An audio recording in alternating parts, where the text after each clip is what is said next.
এই মুহূর্তে সারা বাংলাদেশের মধ্যে বাংলাদেশ আওয়ামী লীগের রাজনীতি নিষিদ্ধ হোক, বাংলাদেশ আওয়ামী লীগ কখনো নির্বাচনে যেন আর অংশগ্রহণ করতে না পারে, প্রয়োজনে শেখ হাসিনার ফাঁসি দিয়ে দেওয়া হোক, আওয়ামী লীগের যত ঊর্ধ্বতন নেতাকর্মী আছে সবার ফাঁসি হয়ে যাক, আজীবন ভারত থাকুক, জীবিত দশায় তাদেরকে আর চোখে দেখতে চান না।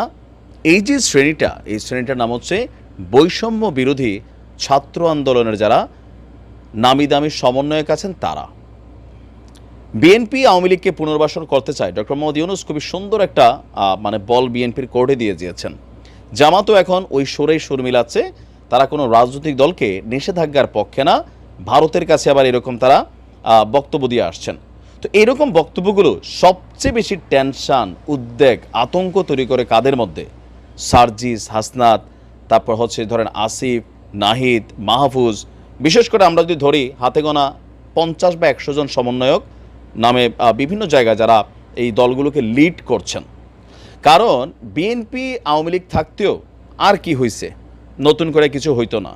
জামাতও আর কি হয়েছে, যাদেরকে ফাঁসি টাসি দেওয়ার দরকার আওয়ামী লীগ দিয়ে দিয়েছিল। কিন্তু এখন যদি আওয়ামী লীগ কখনো ক্ষমতায় আসে, নির্বাচনের সুযোগ পায়, জনগণ ভোট দিবে না আওয়ামী লীগরে 100% শিওর। যদি দিয়া বসে তখন পরিস্থিতিটা কি হবে? গণতান্ত্রিক প্রক্রিয়া যদি আওয়ামী লীগ ক্ষমতায় চলেই যায়, তাহলে সবার আগে এটা 100% যে লিগেলি ইলিগেলি এই সমন্বয়ক সহ তাদের যে খানদান 14 জেনারেশন তাদেরকে কিন্তু ধরবে। আর ফেসবুকের বিভিন্ন পোস্টে ছাত্রলীগ বা যুবলীগ আওয়ামী লীগের নেতাকর্মীরা প্রকাশ্যে কিন্তু এগুলো বলছেন। ইভেন শেখ হাসিনাও কিন্তু ফোনে বলেছেন প্রত্যেকটার বিচার করা হবে।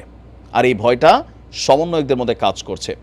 তবে সমন্বয়করাও অনেকে শেখ হাসিনাকে নিয়ে ট্রল করছেন। যেমন সার্জিস গতকালকে তিনি হয়তো স্বপ্নে দেখছেন কিনা আমি জানি না, শেখ হাসিনা বাংলাদেশে নাই, তাহলে স্বপ্নেও দেখে থাকতে পারেন যে পদ্মা সেতুর মধ্যে শেখ হাসিনাটা দেখা যায় কিনা। বিষয়টা ট্রোলিং ছিল ওই জায়গায়, যে বেগম খালেদা জিয়া এবং ডক্টর ইউনূসকে পদ্মা সেতু থেকে ফেলে 2টা কইরা চুবনি দেওয়ার জন্য বলছিলেন, আবার খেয়াল রাখতে হবে যেন না মরে।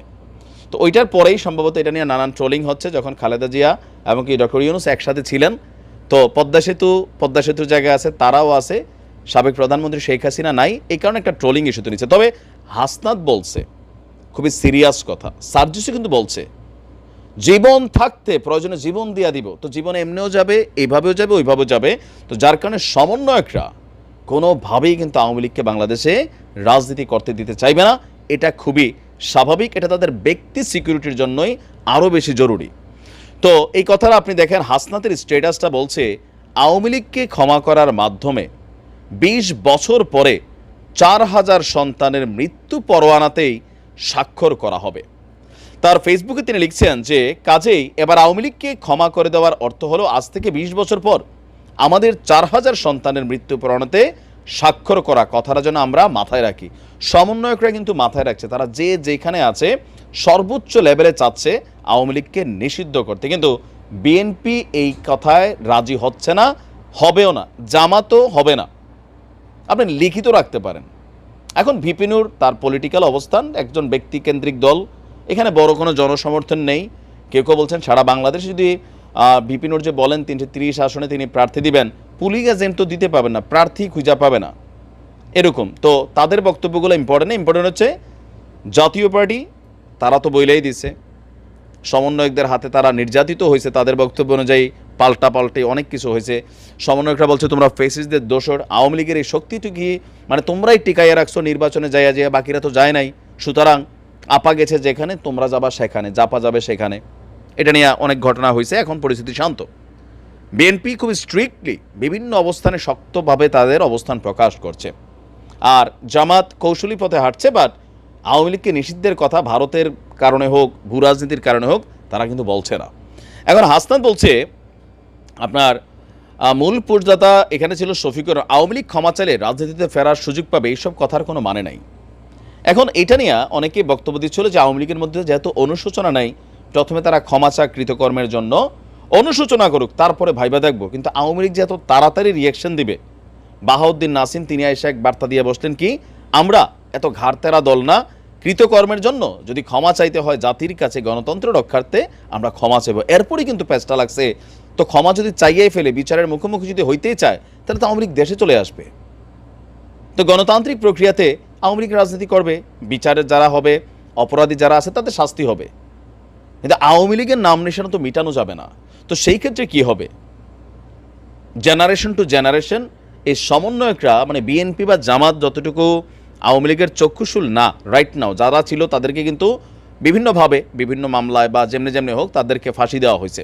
তো এখন এই যে একটা বিশাল সাম্রাজ্যের পতন আওয়ামী লীগের, এই যে লজ্জা, এই যে অপমান, এই যে দেশছাড়া পালানো লাগলো, মানে এই বক্তব্যগুলোতে এখন ট্রোলিংয়ে আসতেছে। তো কোথাও না কোথাও আওয়ামী লীগের প্রত্যেকটা নেতাকর্মীর ভিতরে যারা অন্ধ দল কানা, আমাদের বাংলাদেশের সবাই অন্ধ দল কানা না, বাট ম্যাক্সিমাম আমরা যারা আছি বিভিন্ন দলের রাজনীতি করি দল কানা টাইপেরই, নানানভাবে বক্তব্য দিচ্ছে। আবার বিভিন্ন জায়গায় দেখেন সমন্বয়কদের উপরে হামলাও হচ্ছে, ছাত্রদল হাতুড়ি চাচা দিচ্ছে, আবার এই সমন্বয়করা নিজেরা এখন বিভাজিত হয়ে গেছে।